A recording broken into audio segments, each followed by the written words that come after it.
On this week's episode, we're in the middle of a writer's strike, but how about an actor's strike on top of that? A long-running Boston Film Festival is returning, non-spoiler review of Guardians of the Galaxy 3, and movies we're looking forward to. This is The Hub on Hollywood. I'm James. I'm Jamie. Let's get to it.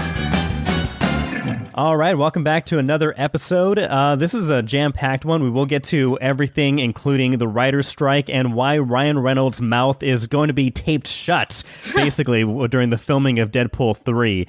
But the 25th Roxbury International Film Festival that takes place in Boston every year is returning. The festival dates have been released. It's going to be spanning through June 28th through July 2nd of this year. And they have two movies or projects that are like the showcase, the headliners. One is titled Welcoming the Embrace, which is basically the background story of the Embrace statue on the Common, and also The Honeymoon, which is about a South African film about a bride who was left at the altar but decides to take her honeymoon with her friends in Zanzibar. Back to the Welcoming of the Embrace, Jamie, have you seen the MLK Coretta Scott King Memorial or Monument rather? Yes, and we've seen it on the Common. You know, we've gone in person with our kids to go down and see it. But there's been so much controversy around the statue itself, and many people who don't think it's aesthetically pleasing, and that from certain angles it looks almost a little bit lewd.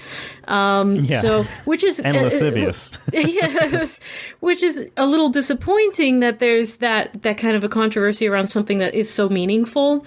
So I'm very much looking forward to what this kind of a documentary has to say about it, and everything that went into sort of making it. I assume you've seen it as well. Oh yeah, I was actually there when they first installed like the first piece of the structure. And they had it on a crane, and they had it 100 feet in the air, taking it to its final destination. And it was interesting because the initial reaction was, the city of Boston made this big spectacle out of it. Obviously the history behind it is very meaningful. And, people were taking pictures and talking about how great it was. But once the pictures started appearing online and everyone outside of Boston started seeing it, that's when the discussion took a turn, and a lot of criticism came out, especially for the designer of the structure. They were receiving a lot of flack just because the people were saying, it doesn't really look good from certain angles. It looks kind of like certain body parts and whatnot. But at the end of the day, and I was kind of on that boat also, in my gut, I was like, you know what? My initial gut reaction, I was like, this looks very weird. And I'm not sure if it's like the best kind of structure to memorialize the Kings, but I think it's grown on me since, and I think it's grown on a lot of people, and definitely led to a lot of discussion, which art is supposed to do. And so I've kind of come around to it, but I'm wondering if Welcoming the Embrace will have that aspect, that angle, a part of it. So that's going to be interesting to watch. Well, we're going to have to go to the Roxbury Film Festival. It's hybrid this year with in-person screenings taking place in various locations. There's also an online component to it. So definitely be sure to check that out. And we love highlighting local artists, local creators, local filmmakers. If you have a part in Welcoming the Embrace or The Honeymoon or this film festival, we would love to hear from you, and we will feature you here on The Hub on Hollywood. Absolutely. And now talking about Hollywood, one of Hollywood's best and most popular A-list stars right now is Ryan Reynolds. We know that despite the writer's strike, the movie, the next film in the trilogy, Deadpool trilogy, is still in the works. However, Ryan Reynolds, he's found himself in quite the tricky spot, because the movies are known for a lot of ad-libbing, for a lot of improvisation. However, because Ryan Reynolds is a part of the Writers Guild of America, he can't be allowed to improvise anything, because that will count as a writer working during the strike. Do you think this will hurt or help the movie? I thought nearly the entirety of all of these movies was improvised to begin with. So yeah, it sounds like it. I don't know how they're going to pull it off if he can't just riff off the cuff with his mouth. Like, how is this going to work? So how are they creating the movie?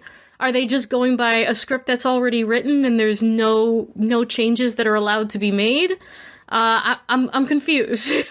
I think that's the rule, where they must go by what's ever written, written down on paper. However, you know how, almost every business, they say things out loud publicly, like, oh, we are not going to break the rules of this strike. We're not going to break the rules, or, we follow everything by the letter. But, behind the scenes, there's always shenanigans going along. So I could totally see maybe Ryan ad-libbing, and then that night somebody takes the script and like does a little edit and says, oh no, this was a pre-edit, this was we didn't touch this is how the script always was. I don't know if there's somebody there whose job it is to check the script to make sure that lines are not changed. Maybe there is, maybe there isn't, but I can totally see people in the film industry outwardly saying we support the strike, and they still do, but they understand like the nature of the business and they have to make changes where they need to. So I can totally see that playing out also. Well, there is a script supervisor on every set who is there to assist the director in making sure that they are adhering to the script, or letting the director know whether this is too different, or when we go off track or on track, right? So there is someone that is their job. I don't know. Ryan Reynolds is pretty charismatic. Tricky. Maybe he can like twist some arms of those supervisors and like, hey, I'll buy you a donut or something, and you could look the other way. I don't know how that's going to play out. So, but yes, I can see how that might be an issue, especially for this kind of a film where it's a lot of riffing and improv in previous movies, and it's just a lot of like in the moment collaboration. And I don't know how they can police stopping that. But hey, I'm not no narc, so however they end up doing it, I just hope that it is a good movie, and because we are very much looking forward to this one. How many decades, well, maybe that's a little exaggeration, how many years have we been, has Deadpool been making fun of Wolverine? Hugh Jackman? Hugh Jackman, and, their incredible friendship, and now we're finally going to see Hugh Jackman come back into this universe and be a part of the Deadpool movie and all of that. So I just want it to be good. Which is what everybody wants, and hey, if you want good entertainment, you should, I don't know, maybe pay the writers. Yeah. How about that? So maybe this will all be a moot point if the writer's strike ends. But at this rate, at this point, it doesn't look like the writer's strike will end. And at this rate, also, looking at the bigger picture, it seems like the WGA is not the only organization that will be hitting the picket line. That's right. So SAG-AFTRA right now has sent out a flyer to all of its members. Those are all of the actors, for a strike authorization. They've sent out a vote for a strike authorization that would give them the leverage that they need, or that they say that they need, for negotiations that are upcoming. The current contract ends at the end of June, and so they are going to be negotiating with the big powerhouses, the NBCs, the Disneys, the Netflixes, all of them. And some of the big concerns are the same as the writers, that actors are being paid less, that streaming services have made this sort of gray area where people are not getting their value out of it. They're not getting their money's worth for what they're putting into it, right? Because streaming services and everything that's happening with streaming has developed so quickly that people are not getting paid the way that they feel that they deserve to. There's also the issues of AI and everything else involved with that, especially, we've seen this before in the movie I Want to Dance with Somebody that was filmed here in Boston and in Massachusetts in general, where they digitally scanned actors in and put them into the movie, and they could replicate them. Right? So what are the rules that go with that? What are the rules that go with, hey, if I have to be digitally scanned and put into a movie, do I still get residuals? Do I still get this, that, or the other thing?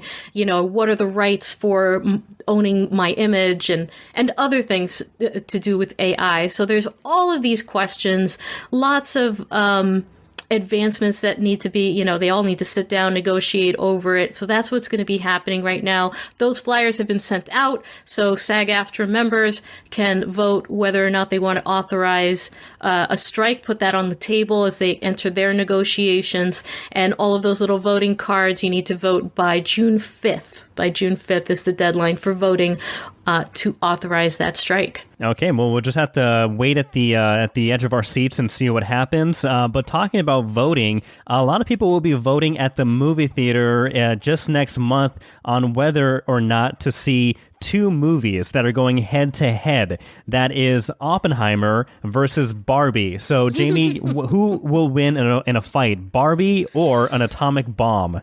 Oh, Lord. Listen, they're both... I would say they're both going to bomb, but they're not. They're both going to do great. Listen. Look, it just I'm listening. Depends on what you like. My husband cannot wait to see Oppenheimer. That's the only thing that I want to see Barbie. I'm not, I don't need that drama in my life. Like, I know what happens. Spoiler alert, atomic, but whatever. I want something light and entertaining and funny and mindless. So it's all about what you like. There's no wrong answer here. No, and I think everybody can have both. Why not both? The movies are coming out on July 21st. Matt Damon, he is in Oppenheimer, and I guess he learned about how both movies would be going head to head. He knows that his daughters are and wanting to go see Barbie, but he did say, people are allowed to go see two movies in one weekend. Oppenheimer is one of them. Again, Matt Damon has 4 daughters, so he presumes that they'll want to check out Barbie before Oppenheimer. But I think you can appease everybody. So, Jamie, for your scenario, we could possibly have you and your husband see Oppenheimer opening night, and then the next night watch Barbie together. I think that's a good compromise. How about this? How about you and my husband go see Oppenheimer, and me and your wife will go see Barbie? How about that? That's not a bad idea, actually. Okay. We'll just have a double date, but separate double dates. Exactly. Great. We'll take turns watching the babies and kids and all that stuff. Woohoo! No, good that's plan. great. So, a lot of good movies are coming out soon. We have not only Oppenheimer, Barbie coming out soon. The new Across the Spider-Verse is coming out. The new Transformers is coming out. Asteroid City, the Wes Anderson film, starring every celebrity under the sun is in that movie also. One other movie that is coming out soon, starring Brendan Fraser and Leonardo DiCaprio, directed by Martin Scorsese, is Killers of the Flower Moon. Can you find the wolves in this picture? Now, trailers are dropped all the time, and, some of them are very hit or miss. This trailer for Killers of the Flower Moon was a big hit for me. It has me very excited to see this film. However, at the moment, I think it's only coming out on Apple TV. That may be the biggest downside. I hope that there is a dual release in theaters and on the streaming service, because this looks like a really, really good period piece film that is apparently based on a real story, on a true story. Oh, that is really excellent. So I love Brendan Fraser, that we're having this Brenda-sance, or the Fraser-sance, however you want to say it. And he's just a fabulous character actor, as we saw in The Whale and a lot of his things that he's done lately. So definitely Killers of the Flower Moon, Apple TV Plus. We'll make it work. We'll see. We'll see. Robert De Niro's also in it. Jesse Plemons, your favorite. a lot of good people. So yeah, this one I'm excited for. And another movie I'm very excited for. It's already out, but I have a new baby, a newborn at home, so I've not been able to go to the movie theaters at all. But Guardians of the Galaxy Volume 3, a big hit, and I understand that you saw it recently too. We'll all fly away together into the forever and beautiful sky. I did, and so I will keep it non-spoilery, but I did also finally get to see Guardians of the Galaxy 3. Also, kids, make that a little bit more difficult to go and see it opening weekend, but it was heartfelt. I think that there were a lot of stories, a lot of character arcs that were wrapped up nicely. I think they wanted to take their time with that, and they did a great job with it. At some points of the movie, it does feel a little bit long, but it's worth it. I felt like it was worth it. I felt like it was very sweet. It was very heartfelt. It was very funny in the way that only they can be funny. The soundtrack, again, was pretty amazing. I only have minor critiques. And one of the things that I was most pleased with, and this is not a spoiler, we know that Gamora died previously and is somehow back, but this version of Gamora doesn't really remember anything about the Guardians, and how they address that between her and Quill. I think they knock it out of the park. I think it could have been very easy to kind of make that cheesy and two-dimensional and meaningless, but they really did a great job of handling that relationship. And I think surprisingly a lot of Guardians of the Galaxy is all about mental health and overcoming trauma and found family and all of these things that are just so wonderful and relatable and human. So that is all in there. I like this better than Guardians of the Galaxy 2. But I think Guardians of the Galaxy 1 is still number one in my heart. But this is, very, very solid, entertaining, heartfelt, and you should see it as soon as you can. How do you rank the main villain in this movie compared to, Thanos or Kang or Loki? This guy, okay, he gave me the creeps way more than Thanos ever did. They get dark. They get a little unnecessarily dark in this last Guardians movie, especially with the storyline of Rocket, because the High Evolutionary, he is the person responsible for creating Rocket, and that process by which Rocket was created and everything he went through is just so painful and desperate. And they do not pull any punches in the way that they portray that on film. And so seeing what this guy is capable of, and his instability, his mental instability, and the intensity of his performance, damn, they did a really good job. I could barely watch some parts of that. I was like, what? This is supposed to be a fun movie. This shit's scaring me. This is scary. So I think that he makes a very good villain. I think he makes a very, very solid villain in this instance. Excellent. Yeah. And we've heard that, and I'm going to butcher his name, the actor who plays the High Evolutionary, but Chukwudi Iwuji? Again, my apologies, but I hear that he does such a great job in that role, and now people are pointing to him as a potential replacement for Jonathan Majors, who plays Kang. People were saying that, he does such a good job, he's such a good villain compared to what we've seen with different versions of Kang so far. People are saying that he should be considered like a variant, and that would be kind of a way to write him in to replace the actor Jonathan Majors, who is at the center of this legal battle after he was accused of domestic abuse. And now apparently there are rumors around about him potentially being replaced. There is this writer. Her name is Joanna Robinson. She does research for upcoming films, including the MCU. She has a new book coming regarding the Marvel Studios.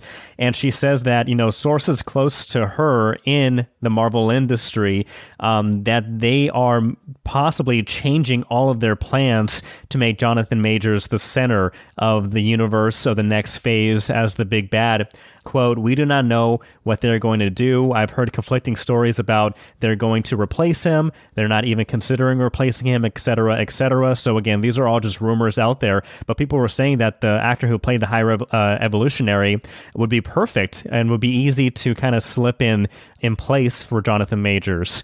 Marvel is in a tough situation right now. Would not want to be making the decisions. I would love their money, but would not be wanting to make any of those decisions. But it would be interesting to see what moves forward. But you highly recommend, I take it, Guardians of the Galaxy 3? I highly recommend Guardians of the Galaxy 3. And, now that Marvel is all Disney, right? Deadpool is now Disney. All of these things are now under the mouse, who is taking over our minds and our entertainment. But anyways, besides that, there is a less of a tolerance for that kind of thing, right? And it would be very tough to see what kinds of decisions they need to make as a result.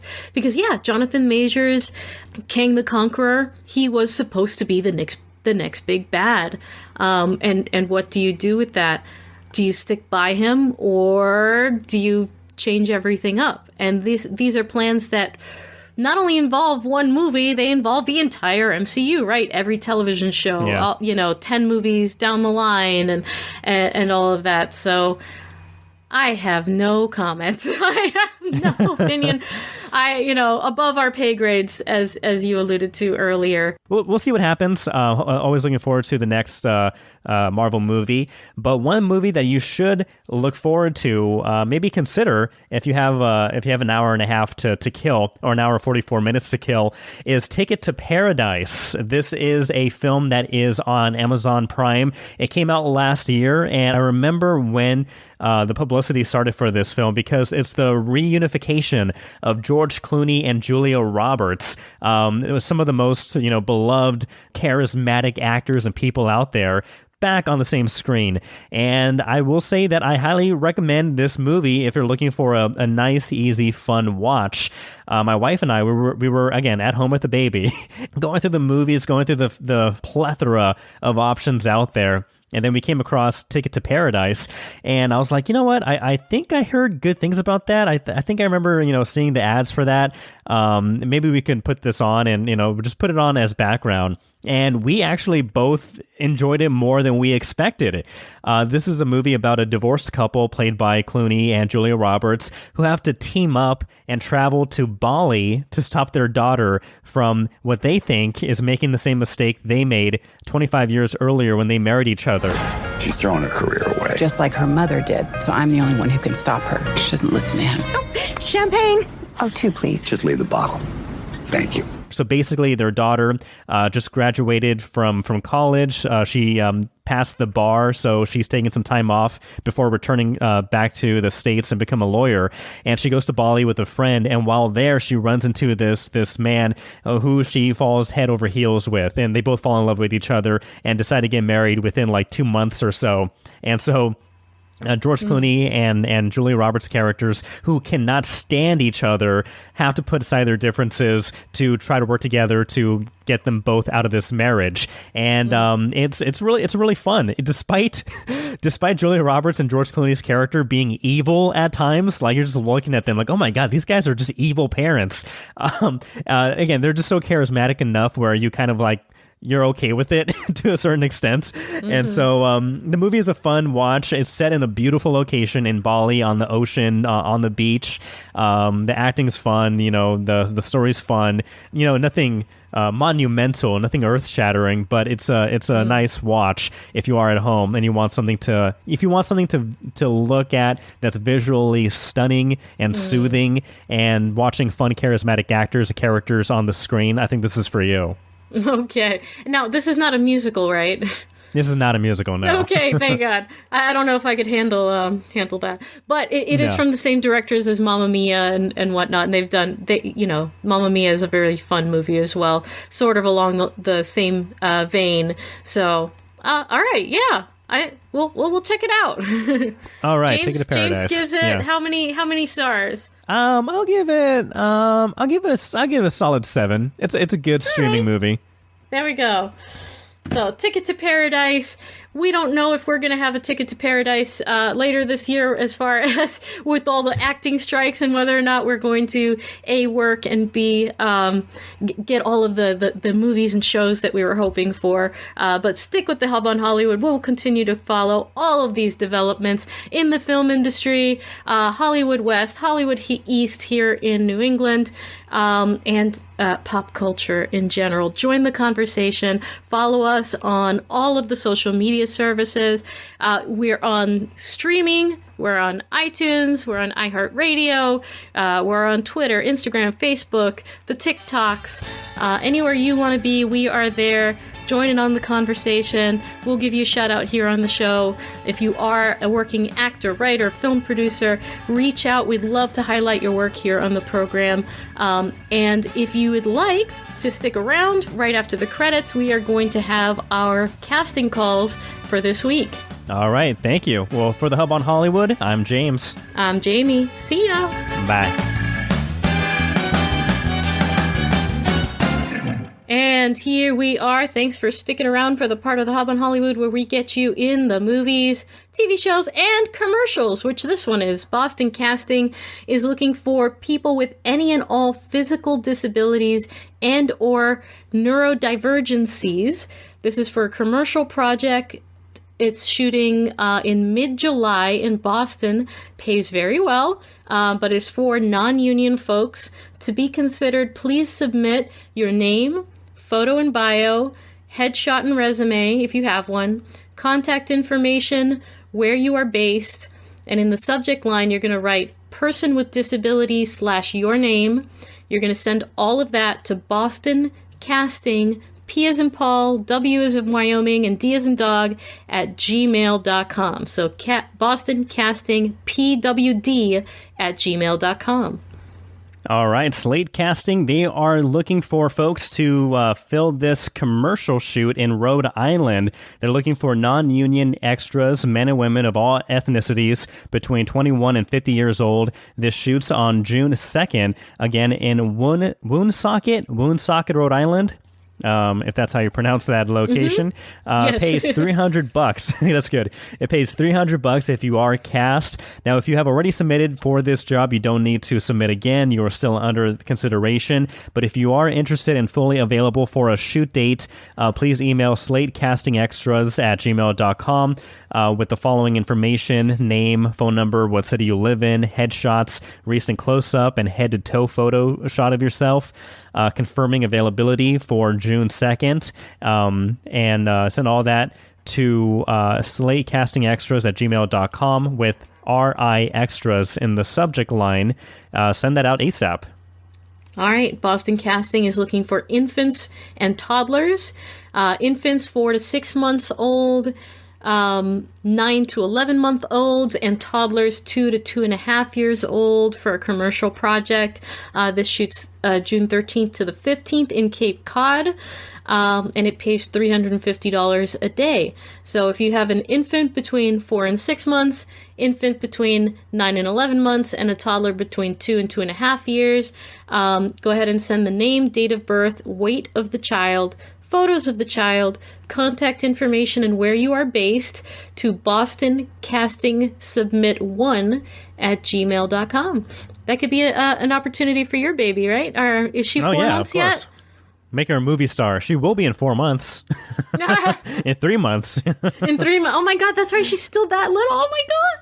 That's right. She's so tiny. All right, those are all the casting calls for this week. If you meet any of these descriptions, be sure to reach out ASAP, or if you know anyone, a family member, a friend who meets some of these requirements or descriptions, send them a link to this episode, get them discovered, get them some work. As we know, the writer's strike and the actor's strike are upon us, and so try to get as much work done as possible. But yeah, thank you so much for joining us for the casting calls on this week's episode. Be sure to catch us next week where we will have even more. That's right. Hopefully, God willing, fingers crossed. We will have more. So, thank you again. I'm Jamie. I'm James. See you then. Bye.